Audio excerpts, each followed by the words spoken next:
저는 옷을 갈아입었습니다. 네. 네, 간접적으로 양육비 지급을 촉진하는 그런 법이에요. 카메라요? 저는 개혁요정 김영민입니다. 그런 하셔요. 거 시키지 않기. 저는 개혁요정 김영민입니다. 네, 이건 재정법이라서 아예 법을 제정을 해야 되고. 어렵겠네요. 쉽지 않아요. 휠체어뿐만 아니라 구두를 신고 다녀도 너무 편한 길이다. 구두를 신고. 네. 풍경을 느끼고 기다리면 되겠다. 법이 제 생각에 한 절반 이상은 통과될 것 같아요. 절반 이상. 매주 목요일 저녁 7시에 8시입니다.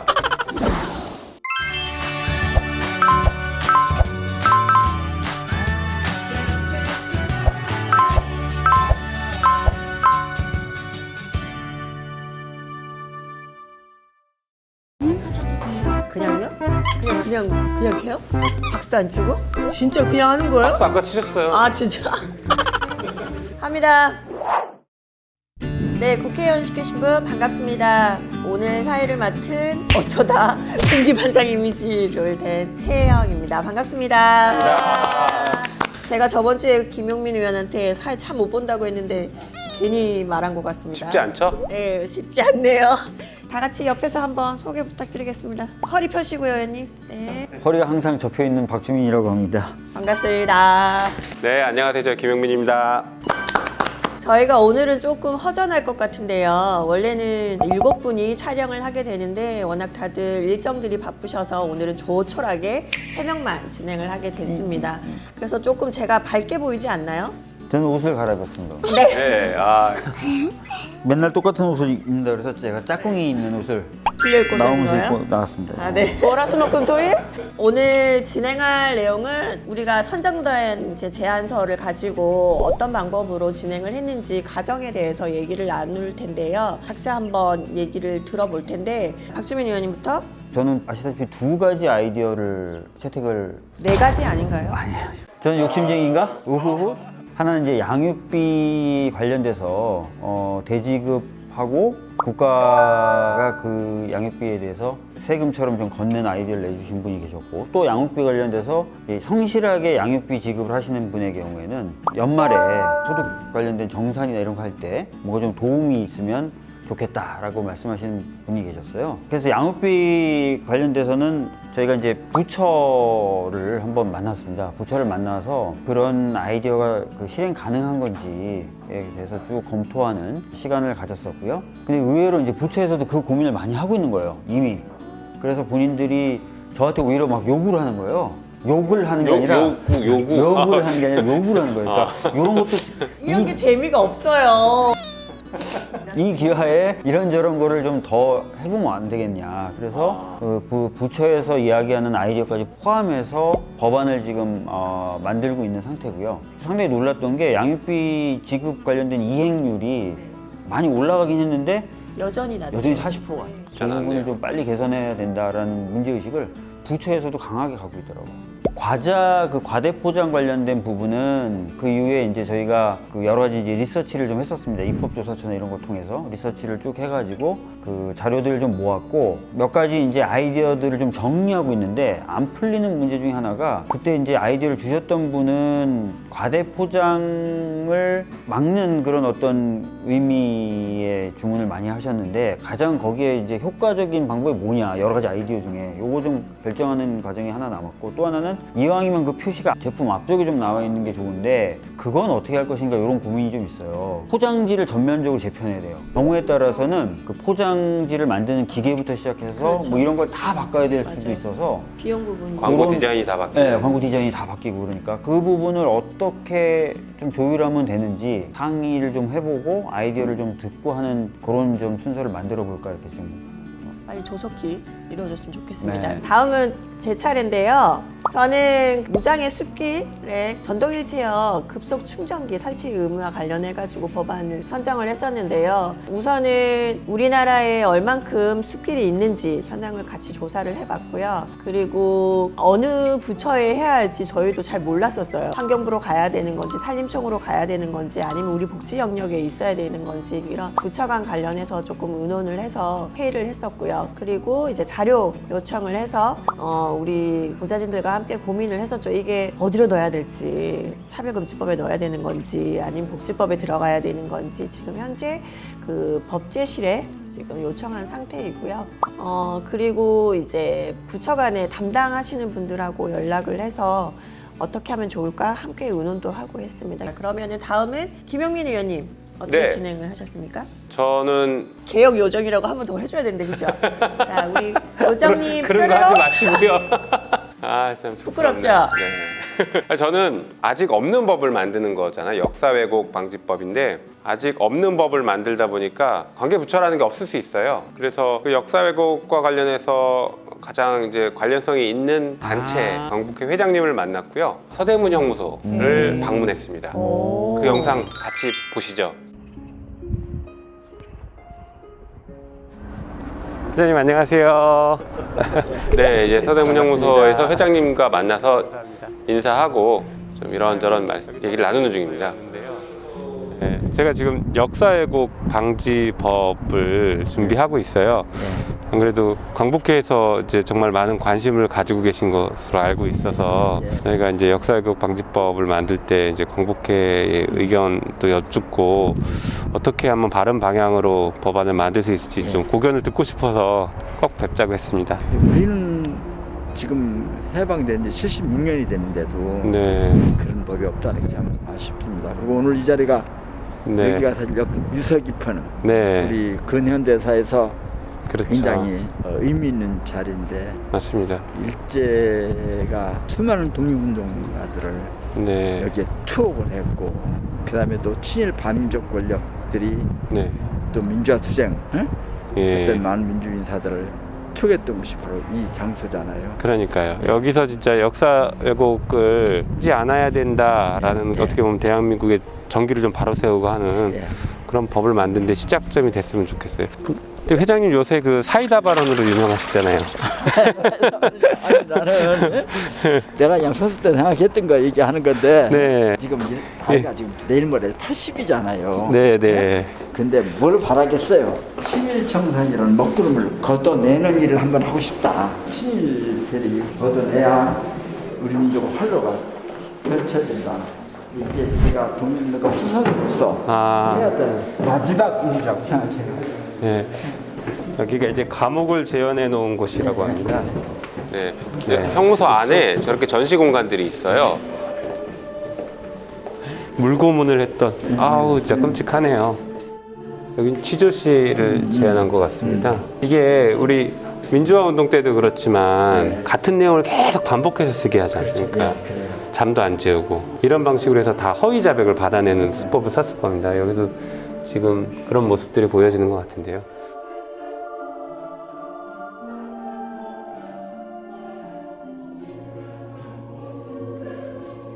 이거는 벽관 고문이랍니다. 이 아주 좁은 벽에 집어넣고 고문 했나봐요. 야, 이거 사람 한 명 간신히 들어갈 듯한 이 좁은 곳에 들어가 봐요? 저 들어가 봐요? 제가 들어가 볼게요. 저렇게 좁은 공간에다가 가둬두고 저렇게 무릎을 약간 굽히게 해서 실제로 가면 저렇게 들어가도 괜찮은 거예요? 네, 들어가도 된다고 하더라고요. 지금도 보면은 계속 만세 소리가 나오는데 그게 이렇게 지하 독방에 갇혀 계셨던 우리 독립운동가분들이 뭐 쉬지 않고 끝까지 만세를 목적껏 불렀던 그런 것을 재현했다고 합니다. 신 목소리가 그대로 들리고 그날이 좀 느껴지는 것 같습니다. 안타까운 네. 게 독립운동가들 중에서 이제 후손이 없는 분들 네, 여기 이렇게 지금 이런 분 있고 있는데 좀 네, 안타깝죠. 그러네요. 후손들이 마땅히 챙겨서 어디가 있을 수 있는데 못 찾은 거죠. 어느 날 갑자기 내가 후손이었다는 걸 알게 되면 그분들도 정말 기쁠 것 같은데요. 그렇죠. 독립운동 하셨던 분들이 후손을 아직 찾지 못한 분들이 있으니까 후손이 자기 조상이 독립운동을 했다는 걸 모르고 서로 단절된 채 있는 분들이 많거든요. 한 50% 가까이가 못 찾았다 그러더라고요. 그래서 그 독립운동 하셨던 분들의 이름이랑 사진을 쫙 전시해 놓고 후손을 찾습니다 하고 있죠. 여기는 여옥사, 그러니까 여성분들이 갇혀 있었던 곳이죠. 여기에 이제 유관순 열사가 이제 독립운동 같이 하셨던 동료 한 7분 정도랑 같이 계셨던 곳입니다. 여기인 것 같은데요. 실제로 여기 가면요, 이게 폭행과 고문의 흔적 때문에 얼굴이 부었는데 붓기 전에 원래 모습을 추정해서 원래 이런 분이었다 라고 해서 그 과정을 보여주는 영상들이 있더라고요. 정말 다르네요. 우리 독립운동가들의 참모습을 되살려서 여러분들에게 알려드리는 일을 우리의 중요한 사명으로 생각하고 있습니다. 그 얘기를 하셨죠. 뭐 코가 잘리고 귀가 잘리고 손톱이 빠지는 고통도 나라 잃은 고통보다는 참을 수 있다. 나라 잃은 고통이 더 크다. 이런 얘기를 하시고, 나라를 위해서 목숨을 바칠 게 하나밖에 없다는 게 너무 아쉽다라는 그런 말씀을 하고 돌아가셨다고 하더라고요. 참 일했던 분들을 지금 후손들이 고마워하고 감사하지 못할 망정, 이런 분들을 다시 폄훼하고 있는 사실을 없는 사실로 되돌리려고 한다는 게 정말 너무 안타깝습니다. 회장님이 계속 말씀해 주셨던 역사를 왜곡하는 사람들에 대해서 처벌하거나 손해배상을 하는 이런 법들에 대해서는 우리 사회 보수라고 불리는, 제가 볼 땐 보수가 아니라 수구이지만 저쪽 친일 세력들, 그 기득권 세력들은 이렇게 얘기해요. 표현의 자유를 침해한다. 역사적인 사실에 대해서는 다양한 평가를 할 수 있게 자유를 열어줘야 된다, 이런 얘기들을 하고 있거든요. 얼핏 들으면 맞는 얘기일 수 있지만 표현의 자유도 우리 헌법상 제한 가능한 기본권이기 때문에 특정한 경우에는 법률로서 제한할 수 있거든요.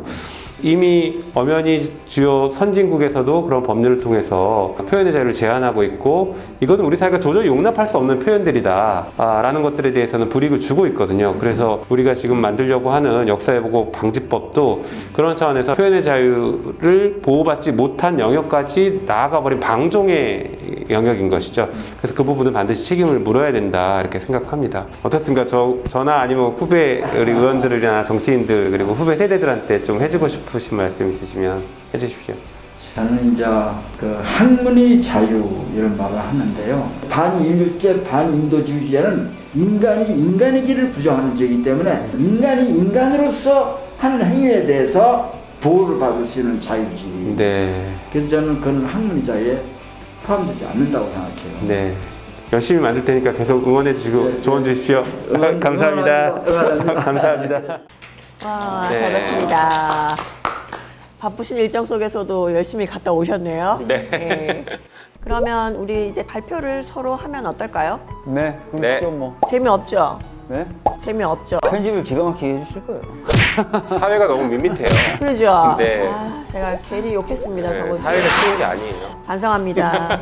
재미없지만 재밌게 봐주시길 부탁드리겠습니다. 그러면 PPT 발표 관련해서 박지민 의원님부터 시작을 해볼까요? 욕심쟁이. 우후후. 재미없죠? 이게 바로 의원님의 캐릭터입니다. 한번 그거 해주시죠. 효과음 아니었어요? 입으로 내는 거였어요? 의원님이 한번 해보시죠. 욕심쟁이. 제가 하라고요? 우후후. 네, 박지민 의원님부터 시작하도록 하겠습니다. 저희들이 좀 살펴보니까요, 양육비 이행률이 지속적으로 올라가고 있어요. 왜냐면은 몇 번 법을 바꿨어요. 양육비 이행을 좀 강제하기 위해서. 뭐 예를 들어서 양육비를 내지 않으면 운전면허를 박탈한다든지 출입국 관련된 불이익을 준다든지 해가지고. 근데 여전히 35.8%에 불과합니다. 여기 35.8%라는 거는 합의 이혼을 하면서 양육비 이행 각서를 쓴다든지, 또는 이혼 소송을 통해 가지고 판결문에 그 양육비 지급에 관련된 내용이 들어가 있는 걸 분모로 하고, 실제 그 중에 이제 양육비 이행하는 것을 분자로 한 비율인데 35.8%입니다. 근데 아시다시피 뭐 이혼하면서 제대로 합의가 안 이루어진 경우도 있을 수 있겠고, 아니면 그냥 완전히 그냥 별거 해가지고 무슨 그런 합의서 작성이나 이런 게 안 될 경우도 있는데, 그런 것까지 포함한다면 뭐 더 비율은 낮다고 봐야 될 것 같아요. 그래서 이제 양육비 이행을 촉진하는 3가지 법을 저희들이 지금 준비를 하고 있어요. 먼저 양육비를 대지급이라는 게 뭐냐면 대신 지급하는 겁니다. 국가가 양육비를 먼저 대신 지급을 하는 거예요.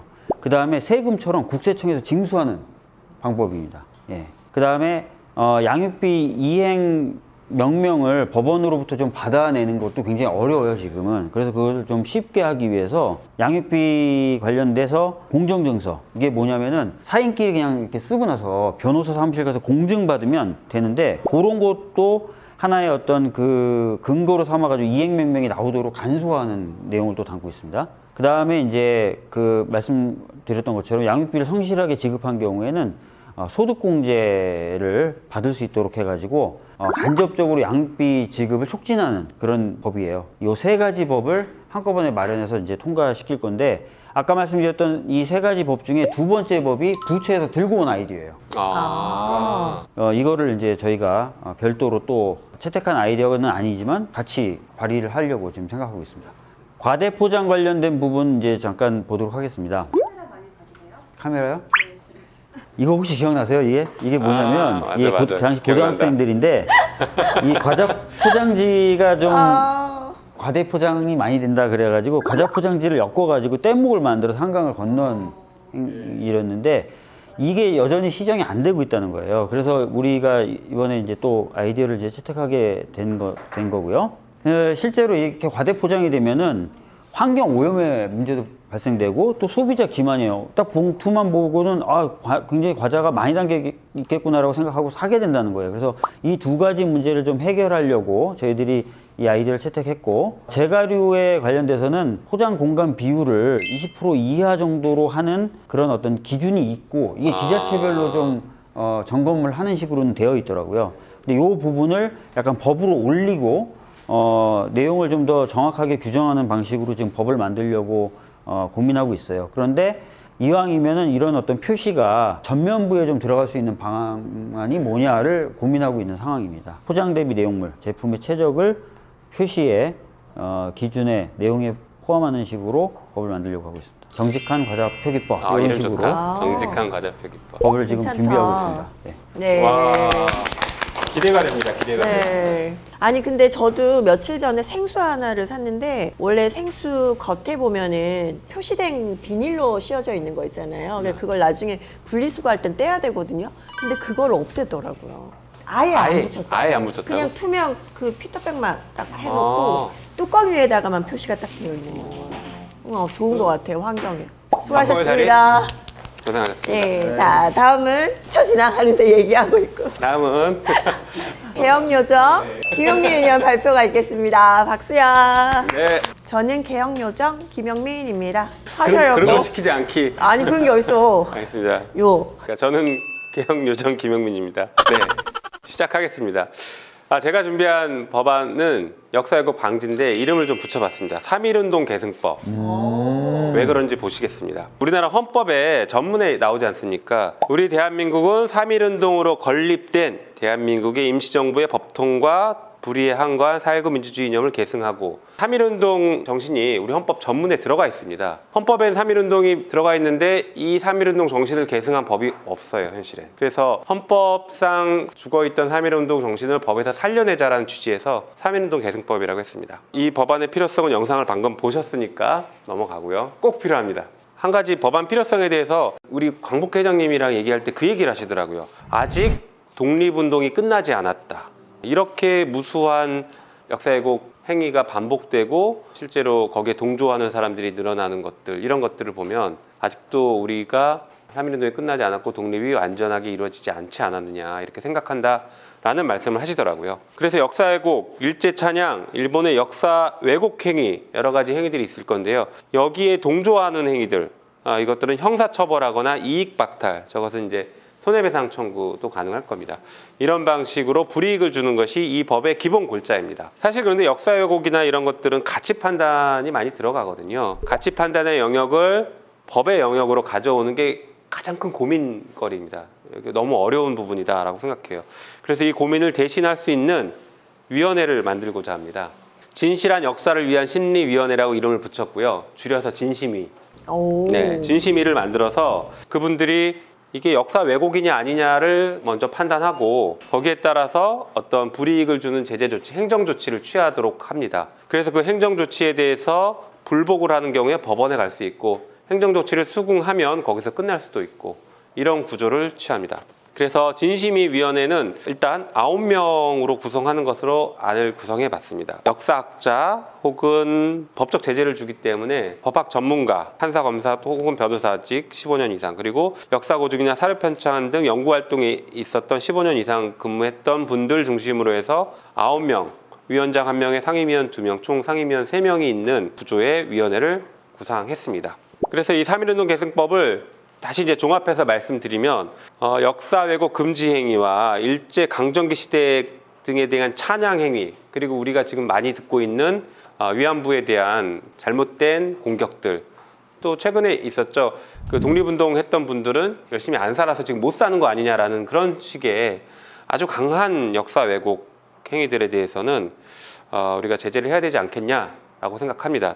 그리고 외국에서의 행위에 대한 동조 금지시켜야지 가능할 것이다, 이렇게 보여집니다. 이 사례도 최근에 보시면 아시겠지만 램지어 교수가 우리 위안부 문제에 대해서 굉장히 왜곡된 시각으로 발표를 했고, 우리나라의 그 역사학자 혹은 우리나라 학자들, 우리나라에서도 거기에 대해서 적극 동조하는 행동들을 취하면서 역사를 적극적으로 왜곡하고 있죠. 그걸 역시 금지해야 된다고 생각합니다. 그래서 이런 행위가 있을 경우에는 진심위에서 확인하고 이익박탈이나 처벌에 대한 어떤 행정명령을 바로 할 수 있는 것이고, 거기에 불복하면 법원을 통해서 다시 확정짓는 이런 구조로 만들어 봤습니다. 혹시 이익 박탈이라고 하면 예를 들면 어떤 걸까요? 대표적으로 그 손해배상이죠. 지금 단순한 손해배상을 넘어서서 징벌적 손해배상을 여기에 좀 같이 집어 넣을까 싶습니다. 사실 이런 역사 왜곡 행위에 대해서는 손해배상이라는 게 위자료가 주로 손해배상이 될 것 같거든요. 그런데 아시다시피 우리나라 법원에서 인정하는 위자료가 별로 크지 않아요. 그렇기 때문에 현실적인 위자료가 되기 위해서 징벌적 손해배상으로 인정된 위자료의 3배 혹은 5배 그 이상의 위자료를 지급하게 한다라고 하면 악의적인 역사 왜곡 행위는 상당히 줄어들 것이다, 이렇게 생각됩니다. 실제로 이런 것과 유사한 법제도가 유럽에서 이미 있습니다. 나치 찬양죄 같은 것들, 그리고 그 나치의 홀로코스트를 부정하는 것들에 대한 처벌, 이런 것들이 있기 때문에 전혀 새로운 법은 아니다, 이렇게 말씀드리겠습니다. 꼭 통과될 수 있도록 힘 실어주시기 바랍니다. 네, 감사합니다. 진짜 근데 어렵긴 할 것 같아요. 처벌의 경우에는 뭐 어떻게 해요? 기소를 저기서 하나 아니면 아니, 그렇진 않아요. 그러면 수사기관에 그걸 네, 수사기관은 그냥 고발하는 방식으로? 방식, 아니면 수사 의뢰. 우리 같이 법 조항을 하나 넣거나 개정법과 달리 위원회를 설치해야 되는 거잖아요. 그렇죠. 그럼 과정이 똑같나요? 위원회 설치도 법안 개정처럼? 아니죠. 이건 제정법이라서 아예 법을 제정을 해야 되고, 그러다 보니까 뭐 아시다시피 제정법은 또 공청회를 거치도록 하고 있지 않습니까? 그래서 공청회 거치는 과정도 필요하고, 입법 과정이 험난합니다. 그러니까요. 좀 시간이 오래 걸릴 수도 있겠네요. 갑자기 박주민 의원님의 마음이 드네요. 어렵겠네요. 쉽지 않을 것 같아요. 역사 근데 왜곡이 쉽지 않을 거예요, 진짜. 같이 쉽지 않을 같이 것 힘 실어주시는 거죠. 혼자 이게 하는 거 아닙니다. 네, 감사합니다. 수고하셨습니다. 감사합니다. 이번에는 제 차례입니다. 저는 무장의 숲길 전동 휠체어 급속 충전기 설치 의무와 관련해서 이제 말씀을 드리도록 하겠습니다. 실제로는 무장의 숲길이라는 용어는 없었어요. 그래서 조사를 해봤더니 뭐라고 하냐면 무장의 나눔길이라고 해서 정식 명칭으로 사용을 하고 있고요. 이 무장의 나눔길은 밑에 여기 적혀져 있는 것처럼 장애인, 임산부, 노약자, 어린이 등 고액 약자를 배려한 조성의 숲길이라고 보시면 됩니다. 찾던 도중에 여기 사진 보시면 여기 어디냐면 인천에 있는 장하산 무장의 나눔길이라고 얘기를 해요. 왜 저희가 이거를 사진을 보여드리냐면 그 2019년도에 그 녹색 자금 지원 사업 안에 무장의 나눔길이라는 사업 분야가 있대요. 여기에서 최우수상을 받았습니다. 실제로 그 기사를 봤더니 휠체어뿐만 아니라 구두를 신고 다녀도 너무 편한 길이다. 구두를 신고. 제일 마지막 사진 보시면 노란 색깔 보이시잖아요. 저게 실제로 전동 휠체어 충전기였던 설치가 되어 있는 거죠. 그래서 이렇게 현재 되어 있는 길이 얼만큼 되냐 현황을 봤더니 다음에 보시면 전국으로 총 97개가 숲길이 있었더라고요. 생각보다 많이. 그렇죠. 저도 너무 놀랐어요. 근데 사실 이렇게 많은데도 불구하고 저는 몰랐잖아요. 그만큼 정보를 조금 알리는 홍보가 좀 약하지 않았나라는 생각을 해봤습니다. 그래서 전국적으로 이렇게 설치가 되어 있고요.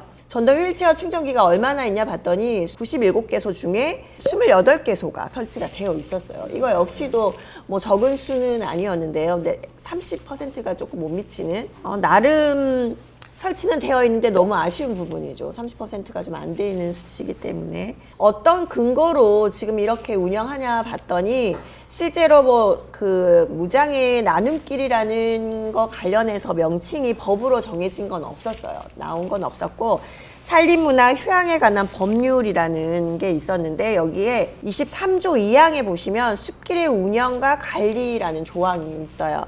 여기 보시면 뭐라고 되어 있냐, 숲길을 보전하고 이용 및 안전, 편의가 증진될 수 있도록 대통령령으로 정하는 바에 따라 운영 관리해야 된다라는 게 있었는데요.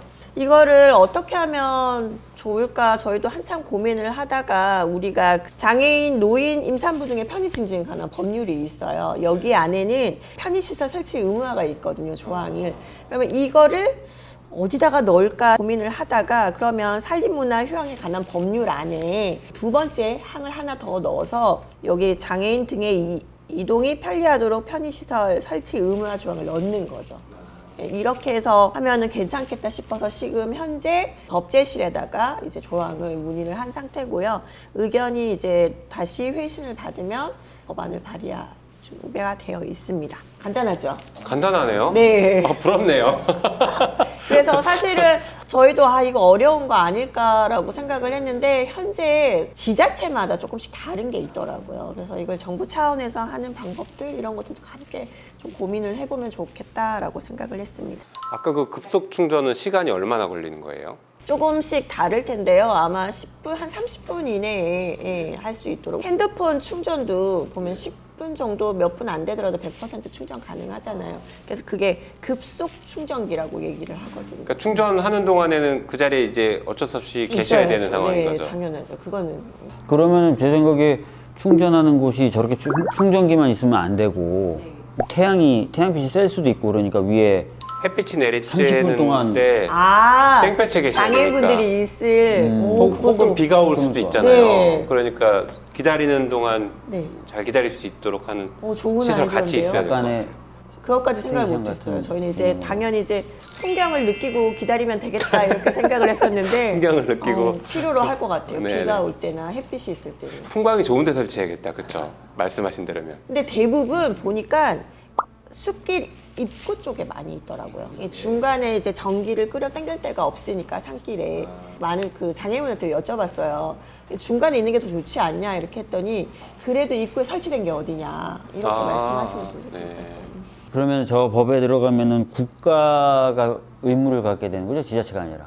그렇죠. 근데 대부분 이렇게 정해놓으면 지자체가 지켜야 되는 조항이기 때문에 지자체에서 알아서 해야 되는 조항들이 있어요. 네. 지자체는 아시다시피 예산이 없어가지고 막 이런 조항이 새로 생기면 막 힘들어해요. 국가가 좀 해주지 왜 또 지자체 보고 하라 그러냐 이렇게. 예산이 부족하다 하더라도 해야 되겠죠. 그리고 아니면은 저희가 뭐 조항에 예산 지원과 관련되어 있는 조례라든지 이런 것도 좀 만드시고. 아니면 저 산림청 예산으로 아예 저 편입시켜서 국가 예산으로 처음부터 그냥 하라고 게 하는 게 맞지 않을까 싶어요. 관리를 지자체 관리는 위탁하더라도 지자체가 좀 하고. 설치 자체는 국가에서 하고. 그것도 방법인 것 같습니다. 자, 여기까지입니다. 자, 자, 우리 세 분의 입법 과정을 살펴봤습니다. 다른 분들 내부는 어떻게 진행되고 있는지 궁금한데요. 저희가 같이 함께 못해서 화면으로 볼 수밖에 없을 것 같습니다. 벌써 우리 국회의원 시키신 분이 절반 넘게 촬영이 진행이 된 것 같아요. 벌써 끝을 보이고 있는데 그래요? 벌써? 어떻게 될 것 같습니까, 의원님? 법이 제 생각에 한 절반 이상은 통과될 것 같아요. 절반 이상이요? 의원님 그토가 되실 것 같으세요? 쉽지 않겠죠? 네, 쉽지 네. 저는 제법 빼고 다 통과될 것 같아요. 지금 보니까. 정당방위도 쉽지 않아요. 맞아. 정당방위. 정당방위. 쉽지 않고. 법사위 법이니까 저희가 열심히 해야겠네요. 네, 법사위 의원님 꼭 잘 부탁드리도록 하겠습니다. 다음에는 7분 모두가 완전체가 돼서 그래서 여러분 방송을 할 수 있도록 해보겠습니다. 오늘 이렇게 일요일인데 함께 나와주신 의원님들 너무 감사하고요. 우리 원래 무슨 요일에 몇 시에 진행합니까? 목요일마다 매주 방송이 올라와요. 목요일 저녁 8시. 예, 맞습니다. 매주 목요일 저녁 7시에 8시입니다. 7시부터 대기해 주시면 감사하겠습니다. 잘한다. 매주 목요일 8시에 시작하는데요. 많이 구독해 주시고요. 홍보 하나 들어가겠습니다. 제 TV는 함께해영 TV입니다. 구독자 수가 너무 작기 때문에 너무 유명하신 분들하고 하려니까 힘듭니다. 제 TV를 이용해 주시면 감사하겠습니다. 그거 구독자 수 늘리는 방법이 있어요. 아니 의원님들 한 1000명만 저한테 보내주시면 돼요. 아니 그게 아니라 구독자 수 일정 수를 넘기면 네. 그 담당 그 비서분을 휴가를 보내주면 됩니다. 휴가 가시죠? 그러면 뭐 온 친척분들이 다 달라붙으시겠는데요? 그런 방법이 있었네요. 네, 좋대요. 우리 비서가 지금 너무 좋다고 하는데 네, 잘 생각해 네, 보시고. 생각을 해보도록 하겠습니다. 국회의원 시키신 분 이만 떠나도록 하겠습니다. 오늘 수고하셨습니다. 감사합니다. 안녕. 지난주에 나보고 사회 재미없게 본다고 엄청 구박했지. 네, 두고 보자 했지. 카메라요? 내 마음. 최영 의원님 왜 박수 안 쳤어요? 안 칠래. 내 그거 짤로 돌아다니.